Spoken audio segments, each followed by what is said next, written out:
Bonjour, aujourd'hui je vais vous montrer comment réaliser des motifs au water marble. Oui, exceptionnellement, comme vous le constatez, on peut entendre ma voix, mais ne prenez pas de mauvaises habitudes, ça ne durera pas. Alors, pour réaliser le water marble, qu'est-ce qu'il nous faut? Premièrement, il nous faut du scotch. Vous avez soit le gros scotch difforme qui sert généralement à fermer les cartons, le petit scotch habituel, qu'on a partout, dans tous les commerces. Et moi, vraiment, celui que j'utilise et qui est parfait, c'est celui-là. Je crois que généralement, il sert pour scotcher les... Comment on appelle ça? Les fils électriques, en fait. Donc, première chose, appliquer le scotch sur son doigt. Voilà, ça c'est fait.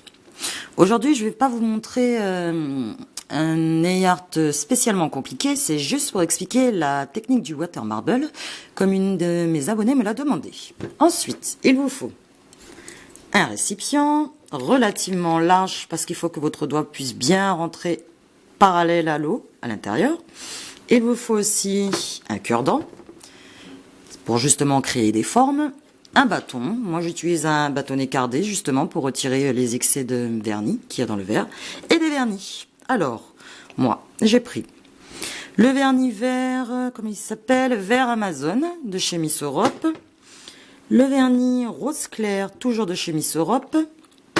Le vernis bleu ciel de chez Claire's. Et le vernis cocard de chez Claire's. Il faut au minimum 3 couleurs pour avoir un joli rendu. Alors, comme vous avez constaté, je les ai déjà dévissés parce qu'il faut aller relativement vite lorsqu'on fait du marble pour pas que les vernis sèchent trop vite.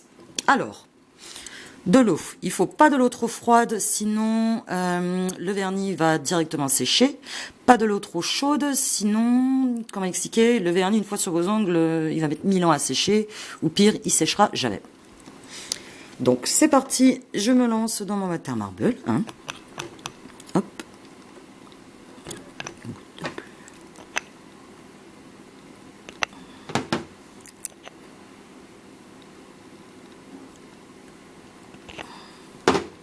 Vous pouvez mettre le nombre de gouttes de vernis que vous désirez. Moi, bon, j'en mets quand même pas mal. En fait, plus il y en a, plus le rendu est joli et original.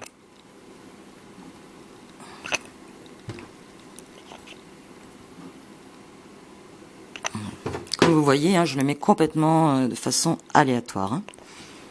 Je ne me prends pas la tête.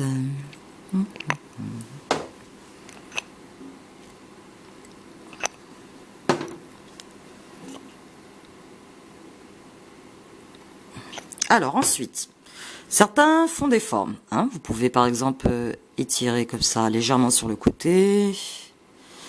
Hop, rapprocher au centre. Alors il faut toujours que vos traits se rejoignent. Il faut toujours que vos traits se rejoignent à un même point. Hop, comme un point de fuite en fait. Voilà, par exemple, bon, une forme, on dirait un pont un peu. Donc je souffle un petit peu. Et là, je viens poser mon doigt bien parallèle à tout ça. J'ai l'impression que mon eau est trop froide d'ailleurs. Je souffle pour faire sécher le vernis à la surface de l'eau. Et là, avec mon bâtonnet cardé, hop, j'enlève le surplus de vernis. J'essaie de le faire proprement. Et voilà. Donc je sors mon doigt. Bon, ça me paraît logique.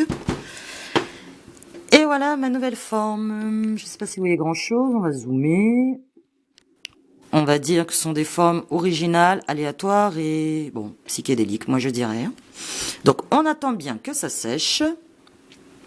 Et hop, une fois sec, on retire le scotch. Bon, si nécessaire, il faut retirer le vernis qu'on a autour des doigts. Mais justement, c'est... Voilà. L'avantage de ce scotch, c'est qu'il adhère tellement bien à la peau qu'il y a peut-être 2-3 gouttes. Dans ce cas-là, moi j'utilise soit un stylo dissolvant, soit la bonne vieille méthode, un coton-tige avec du dissolvant, ou encore un pinceau trempé dans mon dissolvant. Donc là, je vais rajouter ma couche de top coat. Hop, et voilà. Et maintenant, je vais passer à la réalisation de mon nail art. Vous avez vu, pour le pouce, je me suis amusée à faire une autre forme différente.